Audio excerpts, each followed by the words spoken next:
평안하십니까? 오늘은 8월 5일 목요일입니다.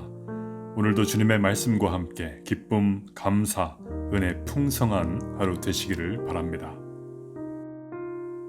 오늘 우리가 함께 묵상할 하나님의 말씀은 사사기 1장 29절 말씀입니다. 에브라임이 게셀에 거주하는 가나안 족속을 쫓아내지 못하매 가나안 족속이 게셀에서 그들 중에 거주하였더라. 아멘. 오늘 본문이 포함된 단락에는 이스라엘 각 지파들이 가나안 땅을 정복해가는 과정이 묘사되고 있습니다. 그런데 말씀을 읽어나가다 보면 마치 노래의 후렴구처럼 반복해서 등장하는 문구가 있습니다. 그들이 가나안 사람들을 쫓아내지 못하매 쫓아내지 못하고 쫓아내지 아니하였더라. 이런 문구들입니다. 요셉, 므낫세, 에브라임, 스불론, 아셀, 납달리, 단. 오늘 묵상 본문인 22절에서 36절까지 7개 지파가 등장합니다. 그런데 이들 모든 지파가 가나안 족속을 쫓아내는데 실패합니다. 물론 요셉 지파의 경우에는 쫓아내지 못했다 이런 문구는 없지요. 하지만 요셉 지파는 베델을 정복하면서 그들의 정탐을 도와준 한 사람과 그의 가족을 놓아줍니다. 요셉 지파도 완전하게 쫓아내지는 못했다는 것입니다.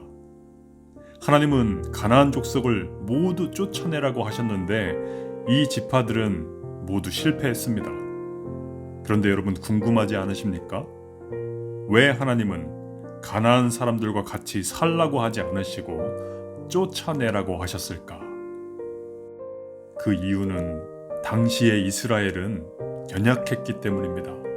어린아이와 같은 믿음이었기 때문입니다. 아기 놀이방에는 식칼이 없습니다. 위험합니다. 당연히 엄마가 치워놓습니다. 이스라엘도 그랬습니다. 가나안에는 어린 이스라엘의 그 믿음을 유혹하고 흔들 만한 위험 요소들이 너무나 많았습니다. 그랬기에 남기지 말고 치우라. 이것이 하나님의 명령이었습니다. 하지만 여러분, 셰프를 꿈꾸는 장성한 아들이 있다면 어떨까요? 부모는 당장 날이 선 칼 세트를 사주지 않겠습니까? 구약의 후반부 선지서로 들어가면 하나님은 도리어 당신의 백성들에게 바벨론에 들어가서 살아라 명령하십니다. 다니엘과 세 친구가 그렇게 살았습니다. 에스겔도, 느헤미야도, 수많은 하나님의 백성들 선지자들이 가나안보다 더 위험한 환경에 놓여 있었지만 그들이 믿음을 가지고 그 땅에 들어가서 살았다고 하는 것이지요. 예수님은 제자들에게 모든 민족에게 가라 명령하셨습니다. 그 땅에 들어가서 그들에게 세례를 주고 복음을 전하라 명령하셨습니다. 가나안의 유혹이 무서워서 벌벌 떨다가 결국 무너지고 마는 신앙의 유아기에 머물 수 없습니다. 예수님은 우리가 장성한 믿음 되기를 원하십니다. 오늘 이 말씀으로 성도 여러분을 축복합니다. 어린아이의 신앙에서 벗어나서 예수님 주신 믿음의 권세로 이 세상에 들어가서 복음을 전하고 세상을 이기는 고난도 유혹도 이기는 참된 믿음의 제자의 삶이 되시기를 주님의 이름으로 축원합니다. 기도하겠습니다.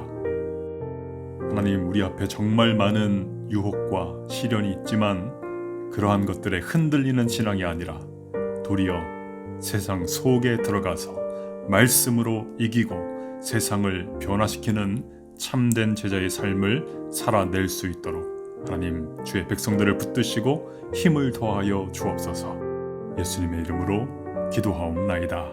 아멘.